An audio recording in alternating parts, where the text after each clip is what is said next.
Basically आज की video का मोटिव ये है कि हम रीडिंग सॉल्व करने समय क्या गलतियां करते हैं। देखो, सबसे पहली गलती, सबसे बड़ी गलती, वैसे मैं एमसीक्यूज करवाऊंगा आपको। सबसे बड़ी दिक्कत क्या होती है कि हम एक क्वेश्चन रीड करते हैं, उसके बाद डायरेक्टली हम पैसेज के ऊपर पहुंच जाते हैं, बट यहीं पे हम सबसे बड़ी गलती करते हैं। क्यों? देखो, first thing first, skimming and scanning, ये इसको कैसे हम कर सकते हैं। सबसे पहले आप ये चीज समझो, एक क्वेश्चन रीड करके कोई फायदा नहीं है। As you guess no, like 80% of the times जो हमारे आंसर्स होते हैं वो आगे पीछे पड़े होते हैं, सीरीज वाइज पड़े होते हैं। ठीक है, जस्ट टेक एन एग्जांपल। यहां से कुछ कीवर्ड्स मैंने सिलेक्ट कर लिए फर्स्ट वन से, जैसे यूज कर लिया, पेस्टिसाइड्स कर लिए, कंट्रीब्यूटेड कर लिए। मल्टीपल चॉइस क्वेश्चन में सारे के सारे ऑप्शंस पढ़ने की जरूरत नहीं है। सेकंड क्वेश्चन है, इसमें देखो, ये फूड एंड एग्रीकल्चर ऑर्गेनाइजेशन, किसी ऑर्गेनाइजेशन, किसी रेगुलेटरी बॉडी की बात करी है, दैट मीन्स कोई संस्था की बात करी है। ठीक है, और यहाँ पे फॉर्चुनेटली एक नंबर भी है, तो फाइंड आउट करना थोड़ा इजी हो जाएगा। अगर ये आपको फूड वाला मिल रहा है ना direct, so you don't need to worry. आपको जो ये पहले वाला है ना, दिस वन, ये आपको ऑटोमेटिकली मिल जाएगा, इसके ऊपर ही पड़ा होगा। 80% केसेस में मेक श्योर कि इस चीज को नोट करो, 80% केसेस में। दूसरी चीज, मैं बिल्कुल आसान सी रीडिंग नहीं उठाऊंगा, ठीक है जी, क्योंकि मेरा मन होता है कि मैं मुश्किल से मुश्किल रीडिंग्स को सॉल्व करूं आपके सामने। ठीक है, और मैं सॉल्व करके दिखाऊंगा, बिल्कुल बातें नहीं करूंगा, सॉल्व करके दिखाऊंगा। ठीक है, इसको, इसमें बेसिकली हम यूज करते हैं elimination method multiple choice question में। मैं आपको लाइक फर्स्ट टू सॉल्व करके दिखा देता हूँ, बट हाँ, मैं ये चीज जरूर प्रूफ करना चाहता हूँ कि आंसर जो होते हैं वो आगे पीछे पड़े होते हैं। सपोज करो नेक्स्ट वाले में आपके पास जो वर्ड है वो 1960 से एक नंबर आ गया। ठीक है जी, सेंट्रल, देखो सी कैपिटल है, सेंट्रल अमेरिका, है ना। ऊपर भी कॉटन फार्मर्स की बात करी है, यानी कि ये दोनों कॉटन फार्मर्स वाले हैं, ये दोनों इकट्ठे पड़े होंगे कहीं ना कहीं पे। ठीक है, ये चीज पक्की है। और ऊपर वाले आगे पीछे होंगे, क्योंकि है थोड़े डिफरेंट डिफरेंट है, मिलते जुलते नहीं है, जैसे 16वां और 17वां है। बट हाँ, पहले वाले आगे पीछे जरूर पड़े होंगे। अब आइए चेक करते हैं। देखो, मेरा मोटिव होता है कि मैं एक्चुअली अच्छे से एक्सप्लेन करूं। ठीक है, अब पहला पैराग्राफ रीड करो, ठीक है, इस पैसेज का।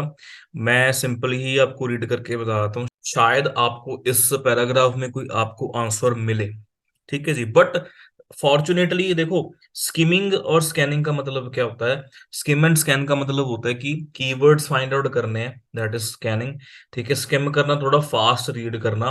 जस्ट टेक एन एग्जांपल, जैसे the continuous and reckless use of synthetic chemicals for the control of pests which pose threat to agriculture crops and human health।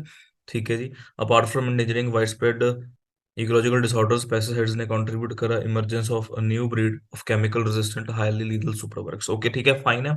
फिर भी मुझे इतना नहीं मिला प्रॉपर, एक जो कीवर्ड मैंने मार्क करे थे, लेकिन अगर मैं ऐसे थोड़ा फास्ट रीड करूंगा ना, स्पीड से, तो मुझे कोई ना कोई वर्ड डेफिनेटली मैं स्कैन कर पाऊंगा। जैसे यहाँ पे मुझे मिल गया ये फूड एंड एग्रीकल्चरल ऑर्गेनाइजेशन वाला, इससे मुझे काफी बेनिफिट होने वाला है। और साथ में मुझे मिल गया ये word 300, that means probably 80% chances है कि आपका जो आंसर है फर्स्ट वाले का वो ऊपर ही पड़ा, ऊपर वाले पैराग्राफ में।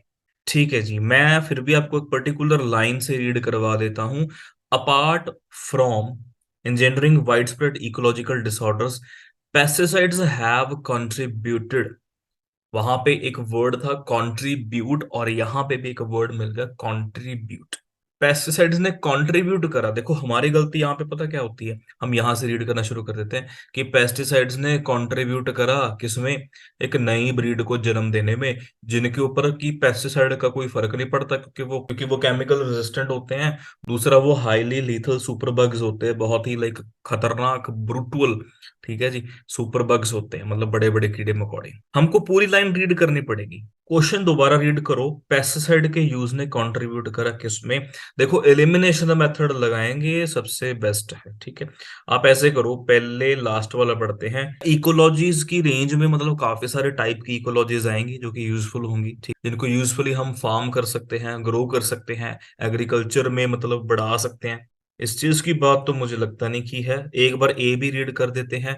अ change in the way ecologies are classified by the agroecologists. Agro मतलब जो भी एग्रीकल्चर के रिलेटेड कोई हिस्ट्री वगैरह के कोई होंगे, इनकी जो क्लासिफिकेशन है उसमें कोई चेंज आया है? I don't think so.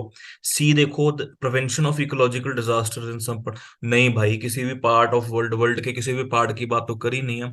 अब बी है हमारा, an imbalance in many ecologies around the world. देखो, इम्बेलेंस है, डिफरेंट इकोलॉजीज है अराउंड द वर्ल्ड, एक बार चेक करते हैं, हो सकता है चारों में से कोई ना कोई हो।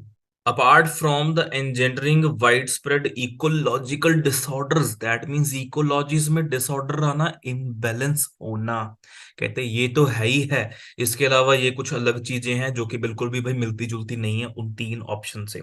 एक ऑप्शन जरूर मिलता है कि इकोलॉजीज में डिसऑर्डर होगा, इम्बैलेंस होगा ही होगा। कहते हैं अपार्ट फ्रॉम दिस, इसके अलावा और भी कई चीजें होंगी जिनकी बात बिल्कुल भी मैच नहीं करती।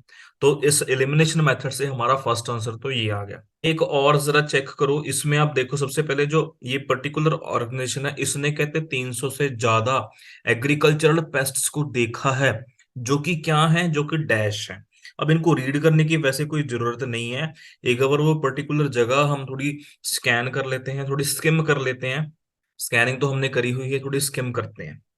कहते हैं according to the recent study by this particular organization, 300 से ज्यादा ऐसे एग्रीकल्चरल पेस्ट्स थे जिन्होंने डेवलप कर ली रेजिस्टेंस। रेजिस्टेंस मतलब आपके ऊपर हिट छिड़को, मच्छर के ऊपर हिट छिड़को, उसको कोई फर्क नहीं पड़ता, वो रेजिस्ट कर पा रहा है। ठीक है।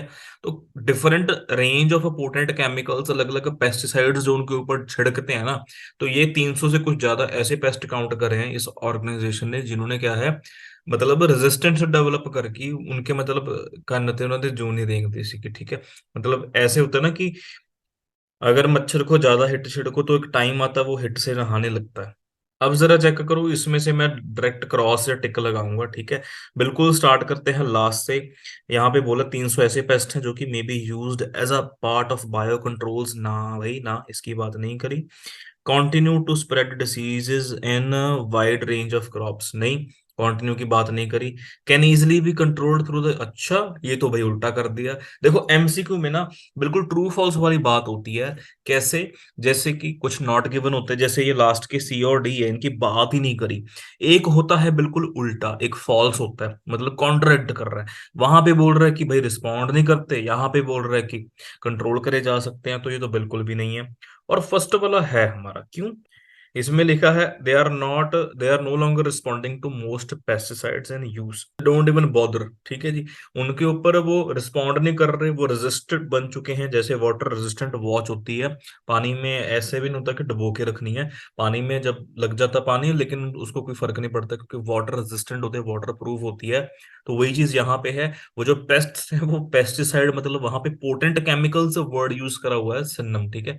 उसको रेजिस्ट कर पा रहे हैं। एक तरीका है मल्टीपल चॉइस क्वेश्चन सॉल्व करने का, मेक श्योर कि आप इसको ट्राई जरूर करें एक बार। ठीक है जी, बहुत जरूरी है, बहुत इंपॉर्टेंट है। जब आपके पास टाइम कम हो तो ये वाला मेथड आप डेफिनेटली इसके ऊपर आप रिलाय कर सकते हो। ऐसी और इंपॉर्टेंट टिप्स जानने के लिए make sure to subscribe to this channel. Thank you so much for watching.